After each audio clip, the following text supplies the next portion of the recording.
KPBS On Demand is supported by Splatero, helping homeowners pay off debt by offering streamlined access to your home's equity with no additional monthly payments or new debt. Splatero provides a lump sum of payment in exchange for a share of your home's future value. Pre-qualification is available at splatero.com.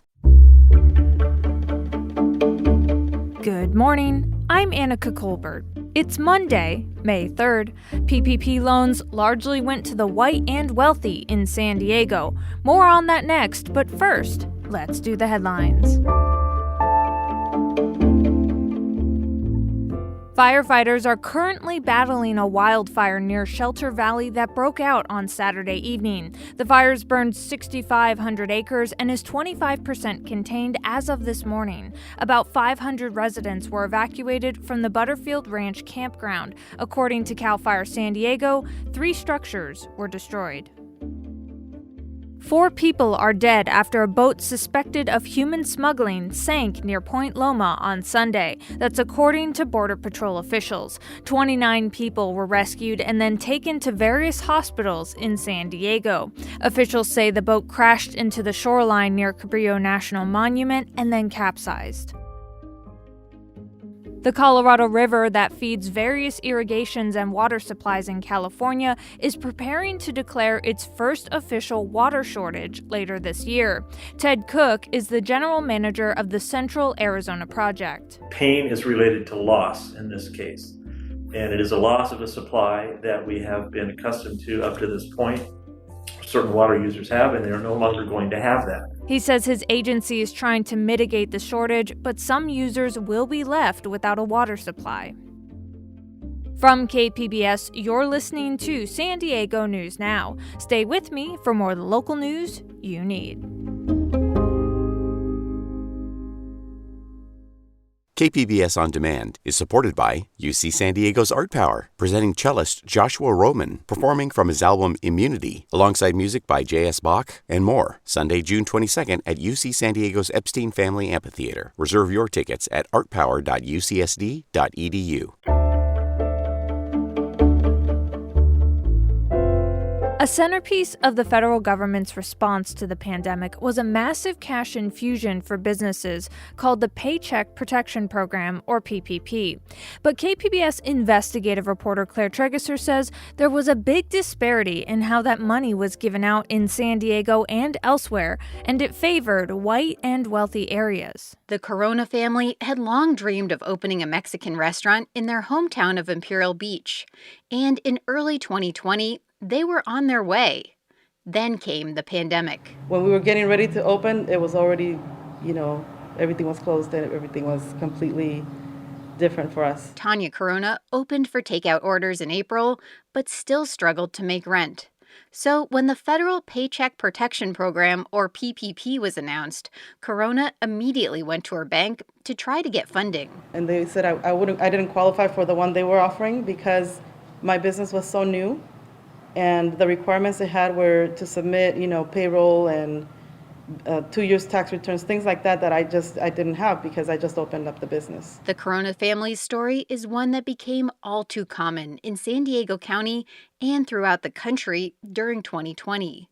Trillions of federal dollars were sloshing through the economy, but relatively few were ending up in the pockets of business owners in underserved places like Imperial Beach. When you look at the share of businesses receiving loans, there is a stark divide between North and South County. The success rate for applicants from Census tracts in Imperial Beach, San Ysidro, Nestor, and Paradise Hills, mainly low-income areas with large minority populations, was 5% or less. But travel north to affluent, mostly white census tracts in places like Carlsbad, Poway, and Encinitas, and the success rates are 96% or above.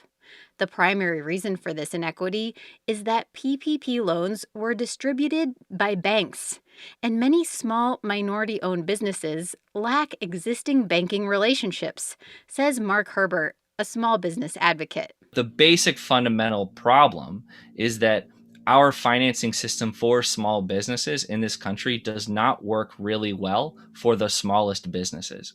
And so when you build a program and just bolt it on top of our existing commercial financing system, it's going to exacerbate the problems that had already existed even before the pandemic. The data show vast inequity in San Diego County. Lenders gave 61% of loans to businesses in majority white census tracts and just under 12% to businesses in majority Latinx census tracts. So, yeah, we've been in business for 8 years now. And through one pandemic. So that's wild. While Corona was barely hanging on in Imperial Beach, Molly Boyd, the owner of Brill Hair Lounge in Carlsbad, was facing her own crisis. In March 2020, she, like hairstylists everywhere, had to close her salon. Her clients didn't take it well. Everybody started panicking, not only like health-wise, but like I have to look good. I mean, we are in California. It's between social media and all those social platforms, like people have to still look good. Later on, despite the stay-at-home orders, she opened the salon for a very select few people. Just to take their extensions out, so it wouldn't because that will literally rip their hair out, make them bald. So a few people that we were like, okay, you're kind of a 911. She also applied for a PPP loan from her usual bank and was put on a waiting list. But from that point on, Boyd's experience was very different from Corona's. Other friends and people that I know that own small businesses were getting funded all around me. I was kind of like, okay, what are you doing? What's the secret? Her friends told her about a bank that had no waiting list, and she quickly got funding. The bank, C3 Bank in Encinitas, issued 84% of its loans to businesses in white majority census tracts. But Boyd doesn't see inequity in the process. If you didn't get it or someone didn't help you try to get it, and you were a small business struggling during a pandemic, yeah, that sucks. Big time. I feel for you because it's not easy. But I also think if you didn't put in the time and the work and the extra that you needed to in order to stay afloat, then you're just you're just complaining. It's hard to say oh, you didn't have internet. It's 2021. Everybody has internet. And if you don't have it, then you better get a new phone or go to a place that has it. I think that's a little unfair, but a lot of individuals don't have Wi-Fi, they don't have a computer, they don't have a tablet. Imperial Beach Councilman Matthew Leyba Gonzalez represents the area that got the lowest rate of loans. He says the challenges go beyond internet connections and phones.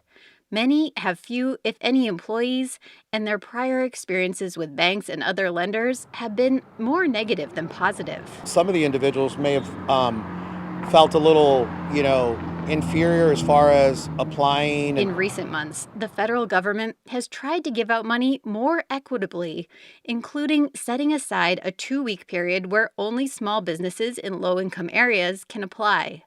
But in the meantime, business owners like Corona in Imperial Beach are looking to the future and hoping for a recovery that will keep them afloat. Right now, she works another full-time job while running the restaurant and taking care of her kids.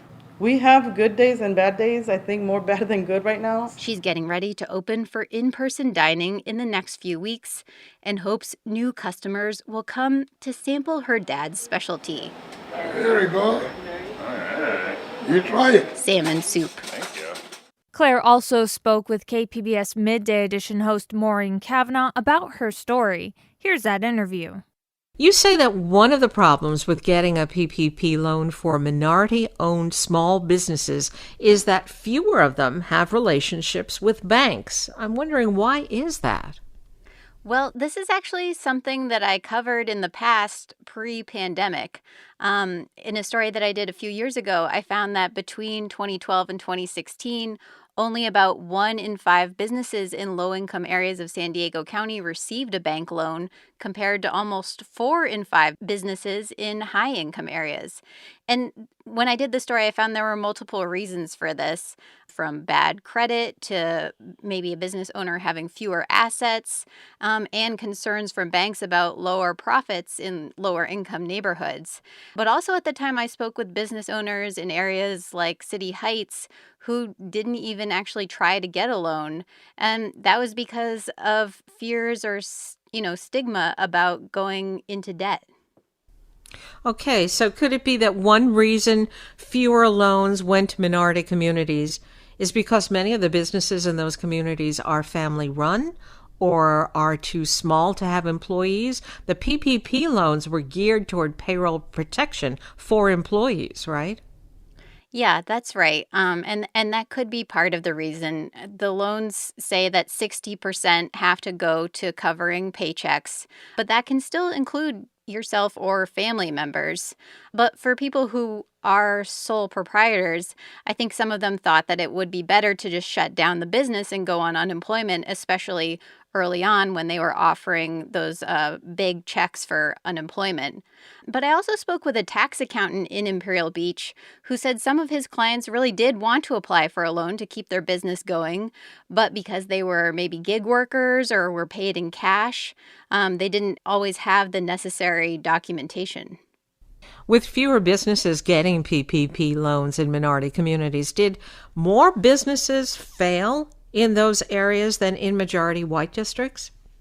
Well, this is something that I would love to know. I've been working on this, trying to find out exactly how many businesses closed during the pandemic. You would think that that would be an easy question. It's a bit of a complicated question, so kind of stay tuned on that. In the story here, we're talking about the actual rate of percentage of businesses that got loans.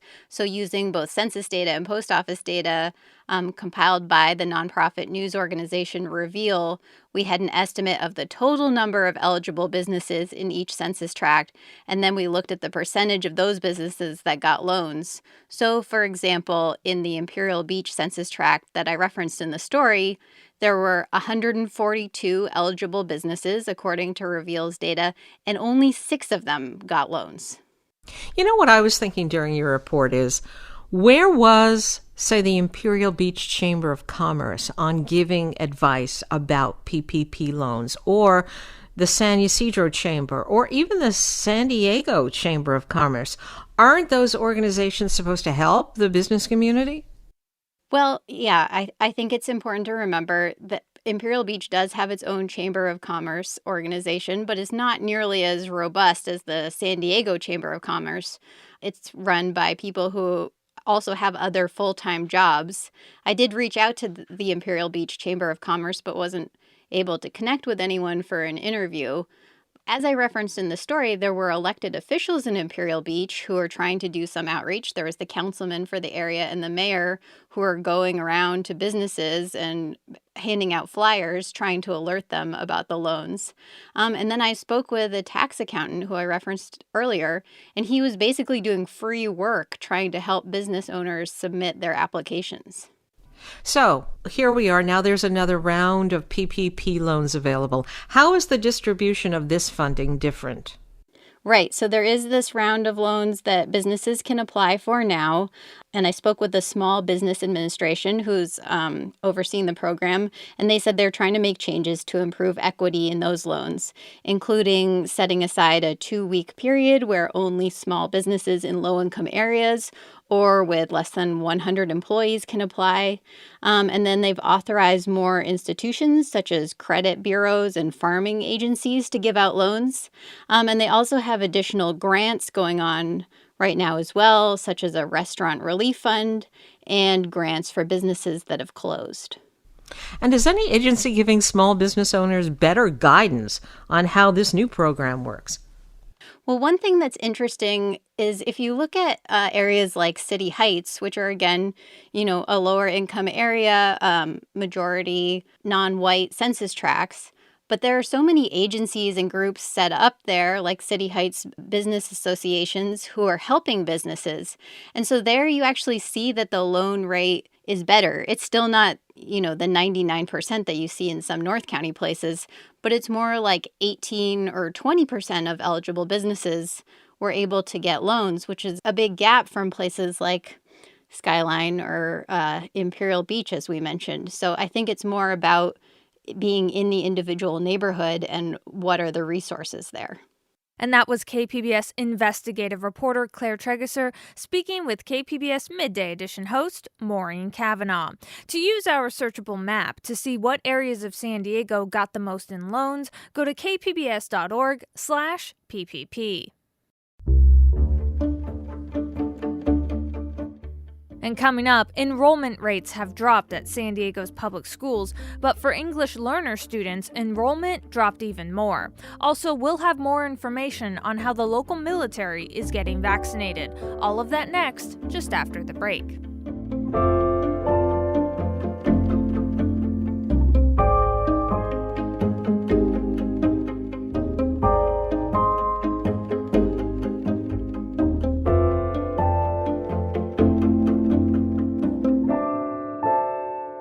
KPBS On Demand is supported by Latino Legacy Foundation, presenting their Storyteller series, Reach for the Stars with Ellen Ochoa, the first Latina astronaut, former NASA director, and San Diego native, Sunday, June 29th.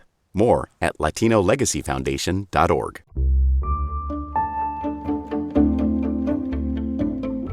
Public school enrollment is down across the state, but the number of English learner students has dropped even more this past year, both in the state and county.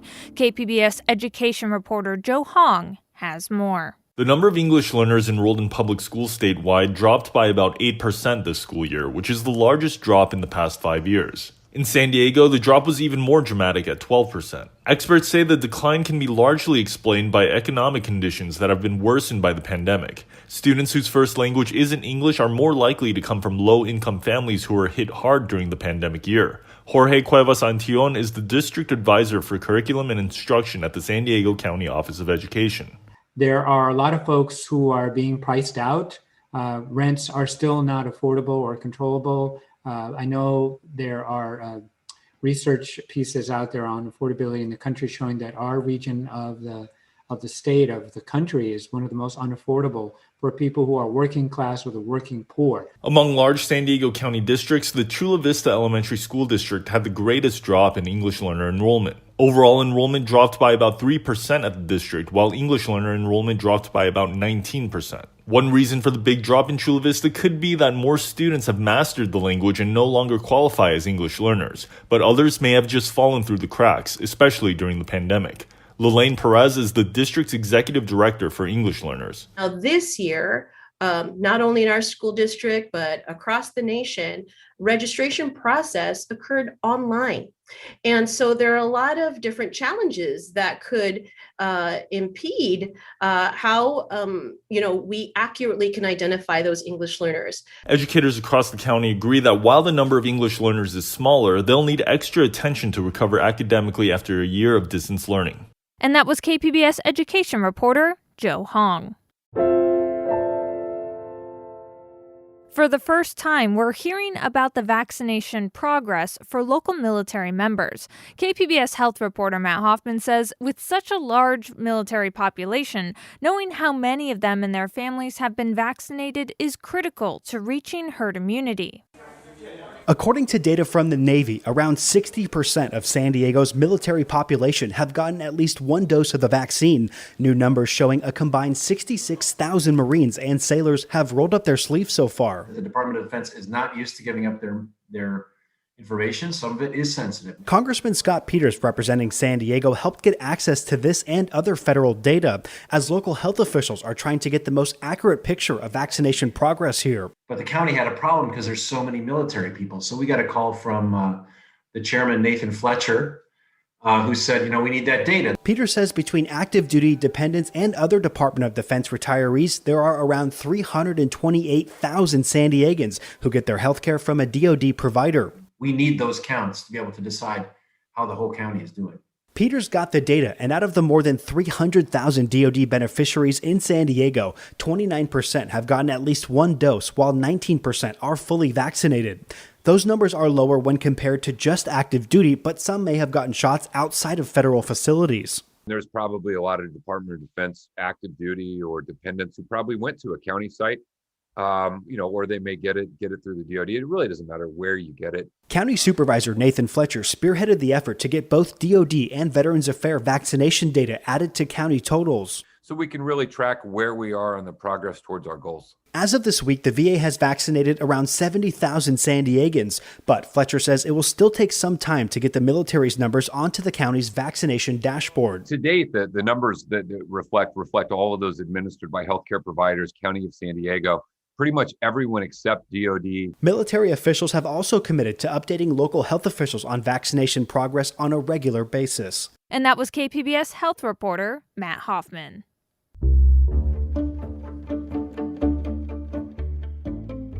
And that's it for the podcast today. Be sure to catch KPBS Midday Edition at noon on KPBS Radio, or check out the Midday Edition podcast. You can also watch KPBS Evening Edition at 5 o'clock on KPBS Television. And as always, you can find more San Diego news online at kpbs.org. I'm Annika Colbert. Thanks for listening, and have a great day.